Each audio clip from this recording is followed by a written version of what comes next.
Hi, welcome to Fusion Beads. I'm excited to show you how to make our evil eye bracelets. This set is great as you can wear all 5 of the bracelets together or just wear a couple at a time. In this design, I'm using the Capri Blue Swarovski Crystal Bicones, metal seed beads, satellite chain, an eye fancy stone with a link setting, an assortment of charms from TierraCast, lobster clasps, jump rings, crimp beads and crimp covers, and for my stringing material, I chose the 24 karat gold extreme beading wire. For my tools, I am using wire cutters, crimping pliers, chain nose pliers, and then I have some E6000 that I'm going to use to glue in the fancy stone into the setting. You can find links to all these beads, charms, and supplies in the description below. So let's get started. Okay, so I'm going to start with gluing my eye fancy stone into my link setting, and then while the glue is setting up, I can go ahead and build the rest of my bracelet and then assemble it. So to do that, I'm just going to use a little bit of the E6000. You don't need very much, just a little tiny dollop on a toothpick there. And then you take the toothpick with the glue on there and just spread it all kind of around in this setting there, just to make sure you get a really nice good contact point for your eye. As you can see, it's like it doesn't really take very much. So then you just take your eye and carefully place it into the setting. Make sure, and then just press it in there gently. Make sure it's like sitting in there. Might want to look on the side just to make sure it's like sitting down in there nice. There she goes. And now that's ready to, I can go ahead and build the rest of my bracelet just while that's setting up. So I'm going to go ahead and set that aside. I'm going to cut my chain. So on my satellite chain here, it has little tiny beads about every 8th link on here. So for cutting, because I want to make sure that each pieces of my chain are uniform on each side with the little balls, I'm going to make sure that it's going to be, I already have a little piece here that I pre-cut. So this section has like 5 little balls on there, and you're going to leave all 7 links on each side. Then that way it's exactly like 3 inches. So I'm just going to cut my second one. So you can either like measure, or you can kind of just like go by how many balls there are and then cut off your links. So as you can see on the end of this chain, I already have a little ball. So I'm going to go ahead and just carefully cut right above the ball. So then that way you actually leave all 7 of the links there. So you have the proper length. And then you'll just do the same thing on the other side. So you go 1, 2, 3, 4, 5, and then cut the 6th link off there, or excuse me, the 6th ball off there. And now you have your 2 pieces of chain for that bracelet. So taking my little eye fancy stone and some jump rings, I'm just going to use the 4mm jump rings. And I'm going to use that to connect my eye fancy stone to my chain. So when you open your jump ring, you want to make sure you go front to back, like away from you and towards you, not just pulling it out from side to side. Open that up. I'm going to attach it to my eye link, and then I'm going to take one piece of chain, go through the very last little link of chain there, and it's a little hard to get in there because it is a pretty fine chain, but it definitely fits. You just want to make sure that you don't use any thicker of a gauge jump rings than we have on this piece, or it will not fit on this chain. There she goes. Go ahead and close your jump ring. Make sure it's nice and tight as it clicks there. So now I've got one side of my bracelet done. So I just repeat the same process on the other side.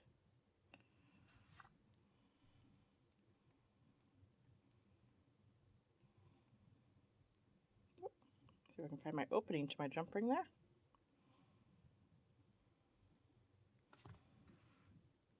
Again, attaching it to the link on your setting and the last link on your chain.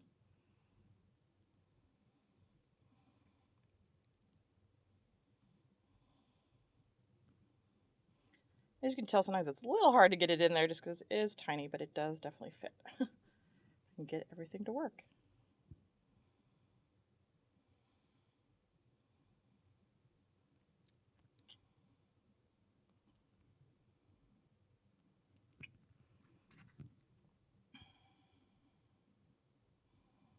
There she goes.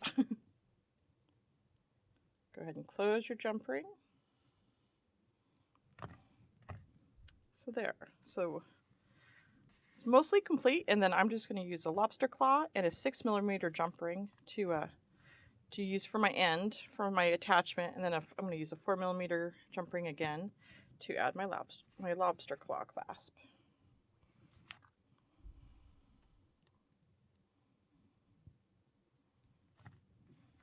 So you go through the loop on your lobster, and again, just go through the last link on your chain here.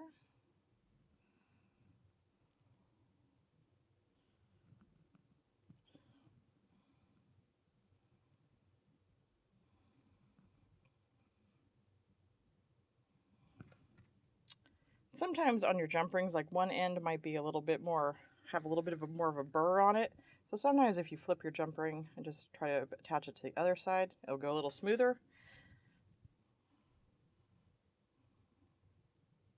Again, close your jump ring securely there.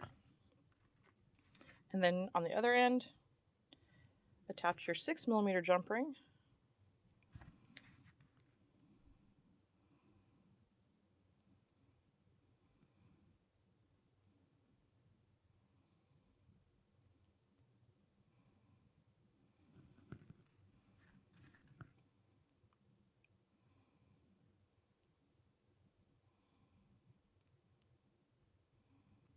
There she goes. Go ahead and close your jump ring. Hear that nice snap? And there, your bracelet is done. So I've got one of the bracelets done out of the set. So I'm going to set that one aside, and then I'm going to start to build my other bracelets, and we'll be right back. Okay, so I went ahead and I cut a 6-inch length of the beading wire, and I'm going to use that to attach to my chain links. And I've already cut these two, and these are 1 7/8 inches. They have 3 balls in there, and then on one end has 7 links, and then the other end only has 5 to get your length. So you can just kind of you can measure it 1 7/8, or you can just go by the chain links there. And I chose to have the end that has just the 5 links to be towards my clasp, and have the full 7 towards my strung peak, my strung section here. So I'm going to pick up my beading wire and a crimp bead, attaching it to the last link on your 7th length end. So go through that last link there, then go back through your crimp bead. And this is why I chose the extreme soft flex, because in that way when it goes over the chain it just looks really nice and it blends right in, and you don't see the silver of the traditional soft flex. So I'm going to grab my crimping pliers, and using the back notch, I'm going to crimp it once, and then I'm going to take it out, turn it, and use the front notch to go ahead and crimp it a second time to make it the cylinder shape. So using that back notch, carefully go in there, make sure you're not smashing your chain or anything, and leave a little bit of room so everything can kind of move. As you can see, there's a little bit of slack in there. And then go ahead and make that first crimp, take it out, turn it, and go and use the front part there and crimp it one more time. And if you watch my videos, you know I always do it a 3rd time because I like a nice cylinder shape. Even though I'm going to cover it with a crimp bead, that way I think it looks nicer and more secure for me. Then I'm going to go ahead and cut my tail off with some wire cutters, as close to my crimp bead as possible. So I have my one section done here, and then I'm ready to string on my bicones. And for this section here, I just use 20 bicones. So I'm just string these guys up here real quick.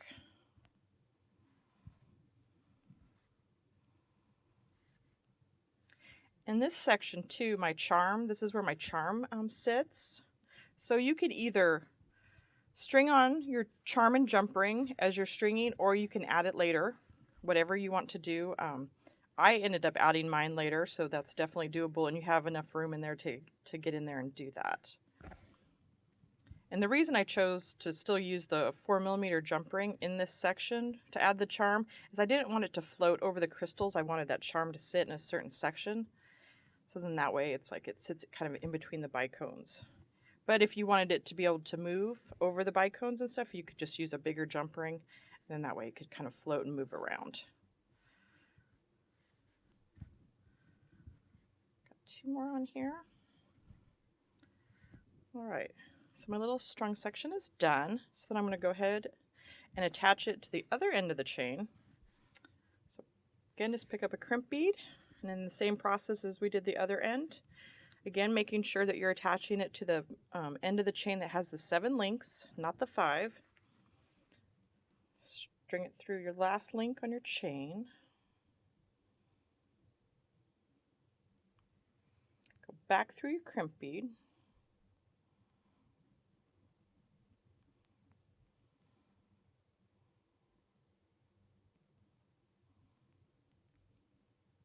And then just pull it down, snug down to your crystals. So you want it to be like snug, but not like super, super tight. You want your crystals to be able to move and flex a little bit in there. So always make sure you give it a little bit of breathing room, and then that way it like can really move and like sit nicely on your wrist. So I feel like I've got enough room in there. So I'm going to go ahead and again, same process as the first time, using the back notch of your pliers. Go ahead and crimp it 1 time, flip it and turn it, and use the front part and crimp it 1 more time. And then do a 3rd time. Cut off your tail as close to that crimp bead as possible. So there, like kind of basic structure of my bracelet is completed there. So I'm going to go ahead and just cover my crimp beads right now and get those covers on there. So for the covers, you only use the front notch, and you just gently cover the crimp bead and then close it down. Just make sure it makes a nice little ball shape, and then that way it looks really nice and finished. And repeat that same process on the other side.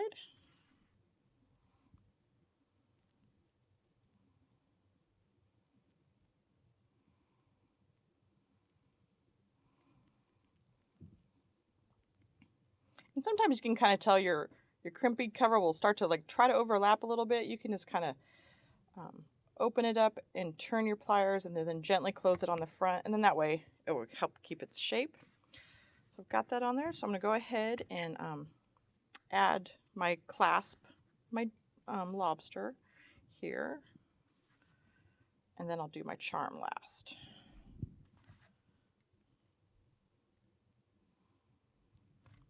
So using a 4mm jump ring again, go through the loop on your lobster claw and go through the last link on the chain, which this is going to be the 5-link section you're putting the lobster on. And close your jump ring. And then for your lobster to attach to, it's the 6mm jump ring. So then you just attach that to the other end.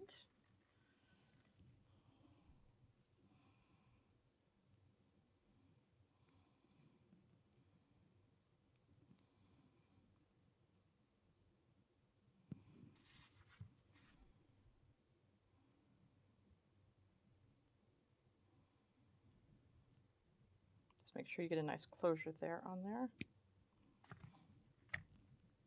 All right.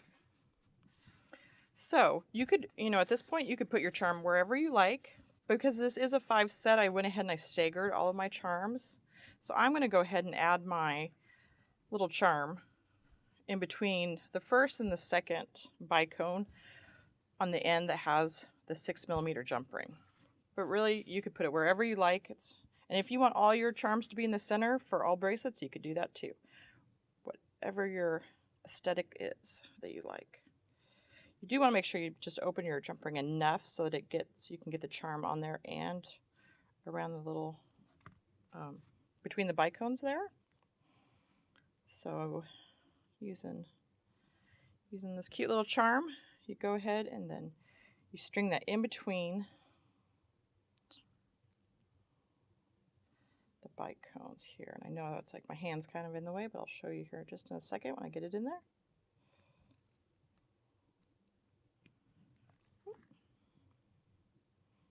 Sorry, I need to open my jump ring a little bit more.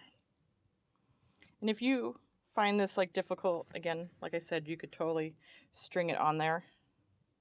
I just chose to do it after the fact.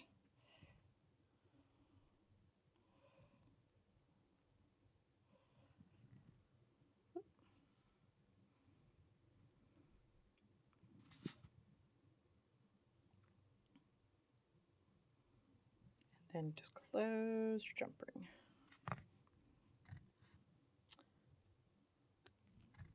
All right, and then your second bracelet is done. And so you can see using that 4mm jump ring, it sits nicely in between those two bicones. And then that way your charm just stays in the same place the entire time as you wear your bracelet. So now that this one is complete, I'm going to go ahead and build my third bracelet. So we'll be right back. Okay, as you can see, I went ahead and I cut 9 inches of the soft flex beading wire for this for the ohm bracelet. So I go ahead and pick up my beading wire. And in the same fashion as the last bracelet I just did, pick up a crimp bead, pick up the 6mm jump ring, go through the jump ring, and go back through the crimp bead.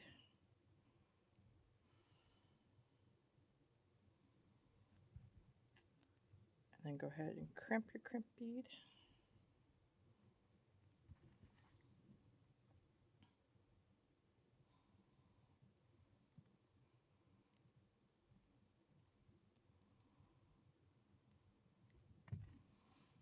Make sure it's nice and secure there. Go ahead and cut off your excess wire tail with your wire cutters as close to that crimp bead as possible. And then I'm going to go ahead and string up my pattern. So the pattern on this bracelet is 3 crystal bicones and then a seed bead, and then it just repeats. So I'm going to get this started here. So pick up 3 bicones and then 1 metal seed bead.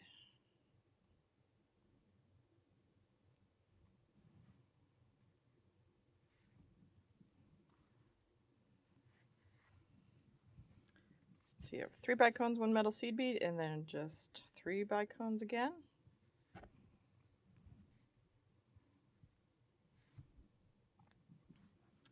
And another metal seed bead. Okay, so I'm going to go ahead and I'm going to continue this pattern for the length of my bracelet, and we'll be right back. Okay, as you can see, I went ahead and I strung up the rest of my bracelet. So I have 13 sections of bicones with the seed beads in between. And just as the same process as the bracelet I just showed you, I went ahead and I attached the other end of the bracelet to the 4mm jump ring and the lobster claw clasp, and I went ahead and I covered both of my crimp beads with crimp covers. So now that the base of my bracelet is done, I'm just ready to add my charm. And I chose to add my charm to the 6th section, starting from the 6mm jump ring. And so I'll just count 6 in. So it's going to be this section right here, and I just put it in between the first and the second bicone in that section. Again, if you would like to put your charm in a different section, you can totally do that.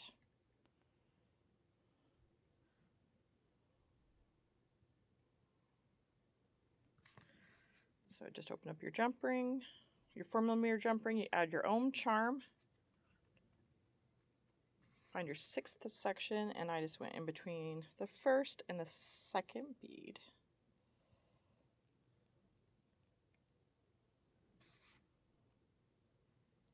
Then just gently close your jump ring in between those 2 guys. And now this bracelet is done. So I'm going to go ahead and I'm going to complete my other 2 strung pieces, and I'll be right back. As you can see, I went ahead and I completed my 4th and my 5th bracelet. For my 4th bracelet here, with the TC Evil Eye charm, I went ahead and I strung a section of 5 crystals and 15 seed beads, and I repeated this pattern 4 times, so ending in the seed beads. And I decided to put the charm on the attachment part of the clasp instead of putting it towards the center. I thought that was kind of cute to have it there on the end. And then for my 5th bracelet, I strung a section of 13 crystals, 46 seed beads, and then repeated the 13 crystals again. And this for the Lotus charm, I went ahead and I put it in between, so I counted in 9 seed beads and then I attached that charm. And even though the little seed beads are smaller, that 4mm jump ring keeps the charm from moving, so it will stay in the same place. So you can find all the products and tools for this great inspiration design at fusionbeads.com.